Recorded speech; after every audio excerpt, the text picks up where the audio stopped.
नमस्कार, मैं शिवेंद्र सिंह अधिकारी, अनुदेशक व्यवसाय ड्राफ्ट्समैन सिविल, राजकीय और ITI चारबाग लखनऊ। आज मैं आपको व्यवसाय ड्राफ्ट्समैन सिविल के प्रथम वर्ष के पाठ्यक्रम से लाइंस, लेटरिंग एंड डायमेंशनिंग पर प्रशिक्षण प्रदान करूंगा। सबसे पहले हम लाइंस लेटरिंग का परिचय जानते हैं। इंजीनियरिंग ड्राइंग में जो हम लाइनों का प्रयोग करते हैं वो अलग अलग प्रकार की या गुणों की होती हैं। लाइनों को हम लोग उनकी मोटाई से आसानी से पहचान सकते हैं या पढ़ सकते हैं। इंजीनियरिंग ड्राइंग कार्य में अलग अलग लाइनों का एक अलग अलग अर्थ होता है। सभी जो लाइनें होती हैं ड्राइंग कार्य में, वो लाइनें भारतीय मानक संस्था IS इंडियन स्टैंडर्ड के अनुसार जो है वो रिकमेंड की हुई होती हैं। इंजीनियरिंग ड्राइंग में एक ही प्रकार की लाइनों को अगर हम एक ही प्रकार की लाइनों से अगर हम ड्राइंग को बना देंगे तो ड्राइंग बनाने और उसको पढ़ने या समझने वाले को भी कठिनाइयों का सामना करना पड़ेगा या उसको भी कठिनाई होगी। अब हम टाइप्स ऑफ लाइन कौन कौन सी प्रकार की होती हैं उसके बारे में जानकारी करेंगे। सबसे पहले हमारी कंटिन्यूअस थिक लाइन होती है। इसको दो ग्रुपों में अलग अलग भागों में बांटा गया है, जिसमें A1 ग्रुप में जो लाइन होती है वो विजिबल लाइन होती है और आउट लाइन होती है। आउट लाइन वह लाइन होती है जब हम किसी ड्राइंग को बनाते हैं या ड्राइंग कार्य करते हैं तो उसकी जो बॉर्डर लाइन होती है उसको भी हम A1 लाइन से प्रदर्शित करते हैं या बनाते हैं। और जो ऑब्जेक्ट की लाइंस होती हैं या ऑब्जेक्ट हम कोई बनाते हैं उसके अंदर, ड्राइंग के अंदर, उसकी जो बाहरी ऑब्जेक्ट की जो आउट लाइन होती है उसको भी हम थिक A1 लाइन से बनाते हैं। या एजेस होती हैं किसी ऑब्जेक्ट की, साइडें होती हैं, उनको भी हम इसी लाइन से बनाते हैं, जिसको हम A2 ग्रुप में रखते हैं। उसके बाद कंटिन्यूअस थिन लाइन होती है। स्ट्रेट और कर्व्ड हो सकती हैं ये लाइन, गोलाई में भी हो सकती हैं। ये B1 प्रकार की इसमें पहली लाइन होती है, जो इमेजनरी लाइंस और इंटरसेक्शन लाइन कहलाती है। इमेजनरी लाइन वो लाइन होती है जिसे हम इमेजिन करके या कल्पना करके जो है बनाते हैं। और उसके बाद B2 डायमेंशन लाइन होती है।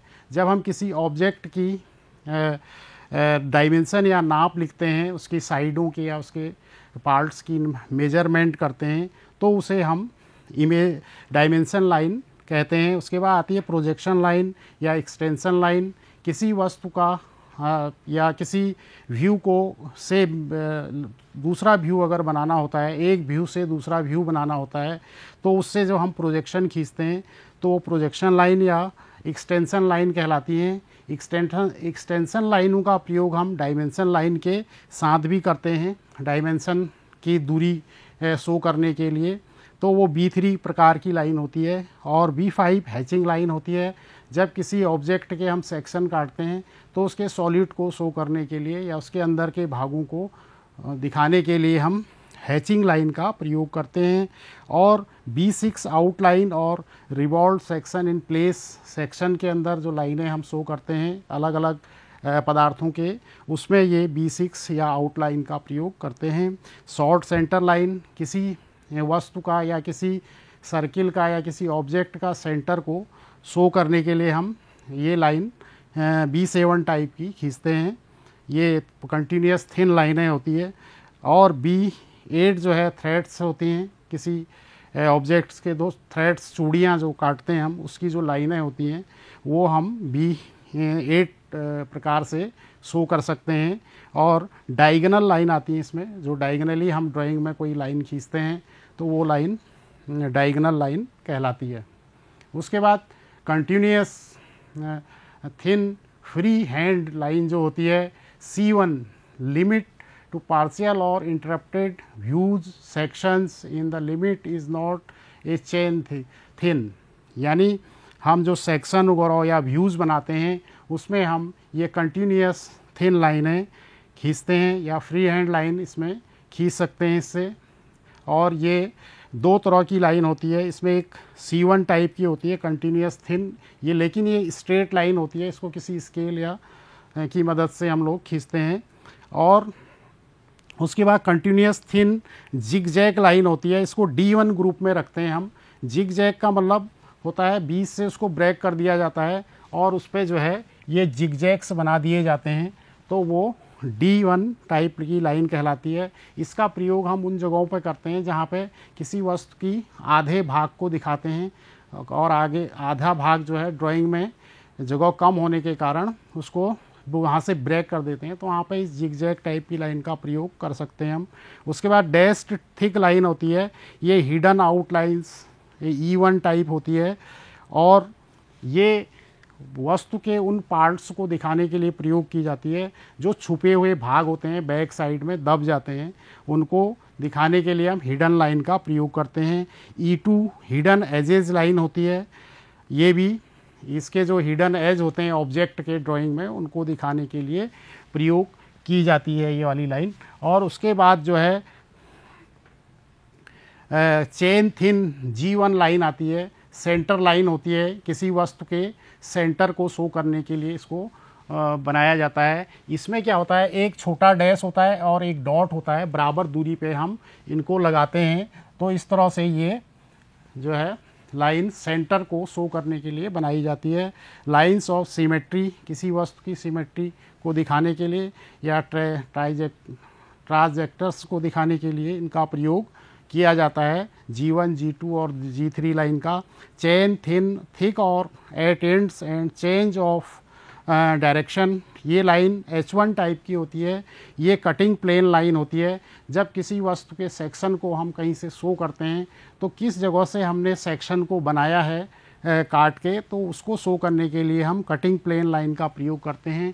ये लाइन भी जो है हमारी सेंटर लाइन की तरह होती है, लेकिन इसके दोनों एंड जो हैं, किनारे जो है उनको मोटा कर दिया जाता है। उसके बाद आता है J1 या चेन थिक लाइन आती है। ये लाइन जो है इंडिकेशन ऑफ लाइन और surface to which special requirement apply, कहीं पे कोई स्पेशल ऑब्जेक्ट का को हमने शो करना है तो उसके लिए हम चेन थिक लाइन का प्रयोग करते हैं। Chain thin double dashed line होती है, इसमें ये चेन थिन लाइन की तरह होती है, लेकिन इसमें क्या होता है, एक डैश होता है और दो डॉट होते हैं, बराबर दूरी पे लगाते हैं हम, तो ये इस तरह से हमारी जो है chain thin double dashed line होती है।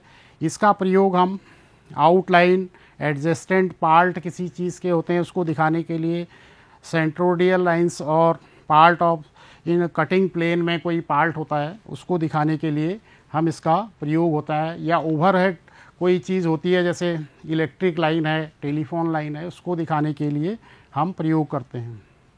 उसके बाद हमारा अगला जो नेक्स्ट पार्ट है वो है लेटरिंग या अक्षरण। ड्राइंग कार्य में हम अक्षरण का प्रयोग करते हैं। कोई भी ड्राइंग कार्य हम करते हैं तो वो बिना लेटरिंग के जो है पूर्ण नहीं हो सकती है, तो उसके लिए हमको लेटर्स या अक्षरण कार्य करना होता है। वो बहुत अच्छा होना चाहिए हमारा। वो जो ड्राइंग हम बनाते हैं वो केवल वस्तु का के आकार को ही जो है प्रदर्शन नहीं करती है उसका, वो उसके साइज़, उसका विवरण, अन्य आवश्यक जो स्पेसिफिकेशंस होते हैं या डायमेंशन होती हैं या नोट्स होते हैं, उनको भी हमें ड्राइंग में प्रदर्शित करना पड़ता है। इसलिए लेटरिंग का प्रयोग हम जैसे टाइटल ब्लॉक है, सब टाइटल है, डायमेंशंस हैं, स्केल्स हैं और अन्य स्टाइल में कोई चीज़ हमें लिखनी है तो उसके लिए हम इसका लेटरिंग का प्रयोग करते हैं। यदि अक्षरण का कार्य या लेटरिंग का कार्य हमारा सुंदर नहीं होगा, अच्छा नहीं होगा, तो हम एक एक्सेप्टेबल ड्राइंग नहीं बना सकते हैं और अच्छी ड्राइंग नहीं बना सकते हैं। ये जैसे कि कहावत भी है, practice makes a man perfect, यानी लगातार अभ्यास करने से हम बहुत जल्दी जो है एक लेटरिंग या अक्षरण पर अपना कौशल या स्किल प्राप्त कर सकते हैं।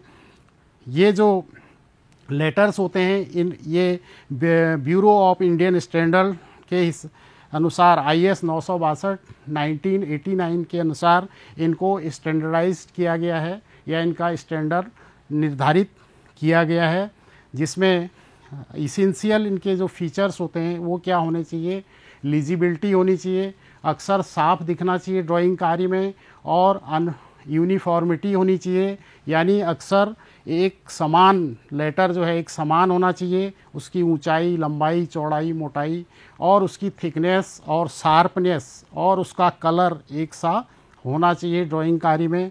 रैपिडिटी ऑफ एक्सक्यूशन, यानी हमें उसको अक्षर को ऐसा बनाना है कि हम उसको आसानी से और तेज़ी से लिख सकें, ऐसा अक्षर का हमें ड्राइंग में प्रयोग करना चाहिए। सूटेबिलिटी फॉर माइक्रो फिल्मिंग, यानी इसका मतलब ये होता है कि जो हम अक्षर बनाएं या लिखें वो ऐसे होने चाहिए कि हमें वो फोटोग्राफी करते समय, रिप्रोडक्शन करते समय, जीरोक्सिंग करते समय, अमोनिया प्रिंटिंग करते समय वो साफ़ सुथरे हों और अच्छे प्रिंट उनका निकले। और इस समय वर्तमान समय में ये आवश्यक भी है कि हम कोई भी ड्राइंग का कार्य करें तो उसमें प्लेन और सिंपल स्टाइल में जो है फ्री हैंड गति से अक्षर लिखने का हमें प्रैक्टिस होना चाहिए, जिससे हमें आगे उसको ड्राइंग को पढ़ने वाला या समझने वाले व्यक्ति को कोई कन्फ्यूजन न हो, इस तरह के हमें लेटर बनाने होंगे। प्लेन एंड सिंपल अक्षरण कार्य हेतु, यानी ड्राइंग में जो भी हम कार्य करते हैं उसमें सामान्य रूप से हम सिंपल लेटर्स का प्रयोग करते हैं और सिंगल स्ट्रोक लेटर का प्रयोग करते हैं ज़्यादातर, जिससे सब लोग उसको आसानी से समझ सकें। Recommended size of letter and numbers, drawing कार्य में हम जब भी कोई ड्राइंग बनाते हैं तो उसमें हम जो टाइटल ब्लॉक होता है, letters denoting cutting plane section में जो लेटरों का प्रयोग करते हैं हम, वो 10 से 12 mm ऊंचे लेटरों का प्रयोग करते हैं। जैसे कि हमने यहाँ पे एक एग्जाम्पल भी लिखा है, ड्राफ्ट्समैन सिविल और नंबरिंग डाली है, तो इनकी हाइट 10 से 12 mm ऊंची होनी चाहिए। और टाइटल ऑफ ड्राइंग, यानी ड्राइंग का जो टाइटल लिख रहे हैं हम, उसकी हाइट जो है 6 से 8 mm ऊंची होनी चाहिए, यानी ये ऊंचाई उसकी 8 mm या 6 mm अवश्य होनी चाहिए ड्राइंग में। और सब टाइटल है, हेडिंग है, ये जो छोटे अक्षर हैं ये 3 से 4, 5 या 6 mm की ऊंचाई में हम लोग लिख सकते हैं। और यदि कोई नोट लगाना है हमको या लीजेंड लिखना है, संकेत जिसे कहते हैं, शेड्यूल, मटेरियल लिस्ट या डायमेंशनिंग लिखनी है ड्राइंग में, तो हमें 3, 4 या 5 mm ऊंचे अक्षरों का प्रयोग करना चाहिए। उसके बाद अक्षरण या लेटरिंग जो होता है, हमारा लेटरिंग का कार्य जो होता है, वो उसको हम उसकी ऊंचाई से पहचान सकते हैं कि वो कितना साइज़ का है या किस साइज़ का हमने बनाया है। किसी भी ड्राइंग में लेटरिंग का जो साइज़ होता है वो ड्राइंग के साइज़ पे डिपेंड करता है कि वो किस साइज़ की ड्राइंग है, A0 है, A1 है, A2 है, A3 या A4 साइज़ की ड्राइंग है। उससे हम उसको उसके अनुसार हम जो है उसके शब्दों को या लेटर्स को लिखते हैं। और ये भी हम इस बात पर भी उसको निर्भर करता है ड्राइंग के लेटर कि वो कहाँ पर प्रयोग किए जा रहे हैं। स्टैंडर्ड कार्य हेतु या स्टैंडर्ड ड्राइंग बनाने हेतु हम सामान्यतः 3 mm ऊंचे लेटरों का प्रयोग करते हैं। जो बड़ी ड्राइंग्स होती हैं जिसमें 5 से 6 mm तक के लेटरों का हम प्रयोग करते हैं। विशेष नोट अगर कोई लगाना है, कहीं टाइटल ब्लॉक वगैरह लिखना है, तो उसमें 4, 6 या 8 mm के लेटर्स का हम लोग प्रयोग कर सकते हैं। जैसा कि डबल स्ट्रोक वर्टिकल लेटर एक होते हैं हमारे ड्राइंग कार्य में, जिसे हमें बनाना आना चाहिए। और इन लेटरों को हम डबल स्ट्रोक लेटर्स को हम लोग एक ग्राफ के अंतर्गत बनाते हैं, एक निश्चित हाइट और चौड़ाई से बनाते हैं। तो डबल स्ट्रोक जो वर्टिकल लेटर होते हैं, ये चौड़ाई में इसमें 5 खाने लिए जाते हैं ग्राफ के, और ऊंचाई में जो है 7 पार्ट्स जो है इसके हम लोग लेते हैं। तो ये हमारे double stroke letter vertical type के होते हैं। यदि हम इसी तरह से इंक्लाइंड लेटर बनाएं या किसी एंगल पर झुके हुए लेटर बनाएं, तो ये लेटर जो है हमारे 75 डिग्री पे लगभग हम इनको झुका के बनाते हैं। इनको भी हम इसी वर्टिकल लेटर की तरह 5 और 7 के ग्राफ में बनाते हैं और एक निश्चित एंगल 75 डिग्री पे ग्राफ को झुका के इन लेटरों को, डबल स्ट्रोक लेटर को लिख सकते हैं। उसके बाद आता है हमारा double stroke lower case letter. ये लेटर भी वर्टिकल लेटर या डबल स्ट्रोक कैपिटल लेटर की तरह ही लिखे जाते हैं, परंतु ग्राफ उसी तरह से बनाया जाता है और इनकी जो लेटरिंग को लिखने का ग्राफ का साइज़ है वो अलग अलग होता है। इसमें 4 या 5 खाने चौड़ाई में लिए जाते हैं और हाइट में जो है 8 से 9 खाने लिए जाते हैं, क्योंकि लोअर केस लेटर जो हैं ऊपर और नीचे जो है करके लिखे जाते हैं, इसलिए इसका ग्राफ जो है दूसरे साइज़ में बनता है, ऊंचाई में। और उसी तरह से हम इंक्लाइंड लेटर जो है लोअर केस में लिख सकते हैं। ये लेटर इंक्लाइंड लेटर है हमारे लोअर केस में, तो इनको भी हम लिख सकते हैं इस तरह से। इसमें जब हम नंबरिंग करते हैं लोअर केस में तो इसमें 4 और 7 का ग्राफ हम सामान्य रूप से लेते हैं। उसके बाद यूनिफॉर्मिटी, साइज एंड स्पेसिंग। एक अच्छे लेटरिंग कार्य या अक्षरण कार्य में हम लेटर को हमें सुंदर, स्वच्छ, एक समान और उनका ये जो झुकाव होता है और उनके बीच की स्पेसिंग होती है, मोटाई, वो सब जो है एक समान होनी चाहिए। अक्षरण का कार्य हमारा शार्प, सही, डार्क और आसानी से पढ़ा जाने वाला होना चाहिए। लेटर को लिखने हेतु आवश्यकता के अनुसार ऊंचाई में हमें गाइडलाइंस का प्रयोग करते हैं। अगर हम कोई लेटर लिखते हैं, हम पतली ऐसे जो है गाइडलाइन खींच लेते हैं, उसके अंदर हम इन लेटरों को लिखेंगे तो हमें बहुत आसानी से हम बराबर स्पेसिंग में और बराबर ऊंचाई पे लेटर लिख सकते हैं। एक ड्राइंग में एक ही प्रकार का हमें लेटर्स का हमेशा प्रयोग करना चाहिए, चाहे किसी भी तरह का लिखें हम।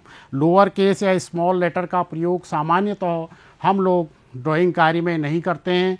इसमें हम लोअर केस लेटर केवल एक्सेप्ट एज सिंबल्स यानी सिंबल्स में उनका प्रयोग कर सकते हैं। उसके बाद आता है डायमेंशनिंग, अगला पार्ट है। ये डायमेंशनिंग बहुत इम्पॉर्टेंट होता है ड्राइंग कार्य में। डायमेंशनिंग एक बहुत महत्वपूर्ण रोल अदा करता है। बिना डायमेंशनिंग के ड्राइंग कार्य जो है अधूरा माना जाता है। किसी ड्राइंग में किसी वस्तु या ऑब्जेक्ट के विभिन्न भागों के मेजरमेंट या दूरी को हम डायमेंशनिंग में दिखाते हैं। ड्राइंग कार्य में विमांकन का जो प्रदर्शन होता है बहुत आवश्यक होता है और किसी भी ड्राइंग में उसके सभी भागों का हमें जो है डायमेंशन देना चाहिए। जैसे यहाँ पे एक स्क्वायर है तो इसकी हमने लंबाई और चौड़ाई लिखी है एक डायमेंशन लाइन के माध्यम से, ये डायमेंशन लाइन कहलाती है। इस तरह से हम उसको लिख सकते हैं। और ऑब्जेक्ट के सभी जो भाग होते हैं उन भागों में विमांकन करने से मिसकंसेप्शन नहीं होता है और कन्फ्यूज़न या भूल नहीं होती है कि हमने कौन सी ड्राइंग बनाई थी, इसका नाप क्या है। अगर नाप लिखी होगी तो हमें कन्फ्यूज़न बनाने में नहीं होगा। ये काम जो है हमारा बिल्कुल स्वच्छ, साफ होना चाहिए तथा एक भाग का विमांकन हमें एक ही बार करना चाहिए। जैसे यहाँ पे 4 पार्ट हैं इसके, तो हम 4 बार लिखने की आवश्यकता नहीं है, क्योंकि हमें पता है इतनी चौड़ाई इसकी ऊपर की भी है, तो एक ही बार हम उसको लिखेंगे इस तरह से। उसके बाद आता है एरो हेड्स। एरो क्या होते हैं? जो डायमेंशन लाइन होती है उसके किनारे पे जो है हम एरो हेड का प्रयोग करते हैं। एरो हेड का साइज़ जो है वो ड्राइंग के साइज़ पे निर्भर करता है कि वो कितना बड़ा होना चाहिए। वैसे जो एरो हेड होता है उसका जो लंबाई और चौड़ाई का रेशियो होता है वो 1:3 होता है, यानी जितनी उसकी चौड़ाई होती है एरो की, उसकी लंबाई उसके तिगुने के बराबर या 3 भाग के बराबर होती है, जैसे कि इसमें हमने दिखाया भी है। उसके बाद एरो हेड्स में कुछ और चीज़ें, जैसे 2 चीज़ें और होती हैं, oblique stroke and origin indication, यानी हम एरो न लगा के जहाँ पे पर्याप्त जगह होती है ड्राइंग में वहाँ पे हम ऑब्लिक स्ट्रोक या डॉट्स का भी प्रयोग करते हैं। जैसे ये ऑब्लिक स्ट्रोक है, इस लाइन को हम 45 डिग्री पे जो है एक छोटा लाइन खींचते हैं और इसको जहाँ पे हमारी डायमेंशन लाइन और एक्सटेंशन लाइन मिलती है उसी पॉइंट से क्रॉस करते हुए खींचते हैं। उसी प्रकार ओरिजिन इंडिकेशन, ये एक 3 mm के लगभग डॉट होता है, गोला होता है, इसको भी डायमेंशन और एक्सटेंशन लाइन के मिलान बिंदु पे हम खींच सकते हैं। उसके बाद लीडर लाइन। लीडर लाइन वो लाइन होती है जब हम किसी वस्तु के या ऑब्जेक्ट के अंदर के गोल पार्टों की डायमेंशन जैसे त्रिज्या या रेडियस ओवरऑल लिखते हैं, तो वहाँ पे हम ये इस तरह से एक 45 डिग्री पे एरो लगा के जो है लाइन ये खींचते हैं, तो इसको हम लीडर लाइन कहते हैं। इसके मुंह पे जो है एक छोटा सा एरो लगा होता है और लीडर लाइन के जो होती है उसके साथ एक क्षैतिज लाइन खींचती है जिसके ऊपर हम नोट या उसकी डायमेंशन लिख देते हैं। ये लीडर लाइन हमेशा ऑब्जेक्ट लाइन के साथ समाप्त होती है तथा उसके अंत में डॉट या एरो हमें लगाना चाहिए।